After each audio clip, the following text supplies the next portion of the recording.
మనతో వచ్చిన చిక్కు ఏమిటంటే మనం మన పిల్లల్ని వాళ్ళ వయసు కన్నా పెద్ద పనులు చేయమంటాం. మన పిల్లలే కాదు, ఆ వయసులో ఉన్న ఎవరూ ఆ పని చేయలేరు అన్న విషయాన్ని మనం మర్చిపోతాం. ఎగ్జాంపుల్, మీరు మీ 2 ఇయర్స్ కూతుర్ని డ్రెస్ వేసుకోవడం రాదా అని ఒక్కోసారి మనం గట్టిగా అరుస్తాం. అయితే ఒక్కసారి 2 ఇయర్స్ పిల్లలందరినీ ఒకే దగ్గర నిల్చోబెట్టి వాళ్ళని డ్రెస్ వేసుకోమని చెప్దాం.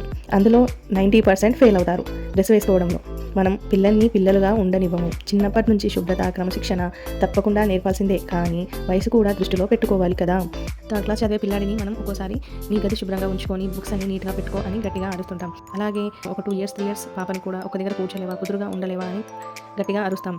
పెద్దవాళ్ళమైన మనమే ఒక చోట ఎక్కువసేపు కూర్చోలేము, ఒకటే దగ్గర ఎక్కువసేపు ఉండలేము. పిల్లలు అలాంటివి ఇలా కూర్చుంటారు. పిల్లలు తాము చేయగలిగింది మాత్రమే చేస్తారు. అందుకే మనము వాళ్ళ నుంచి ఎక్కువగా ఊహించకూడదు. వాళ్ళ వయసుకు మించిన ఎక్కువ పనులు కూడా చెప్పకూడదు. ఎందుకంటే వాళ్ళు చేయకుంటే మనకే కోపం, బాధ అనిపిస్తుంది.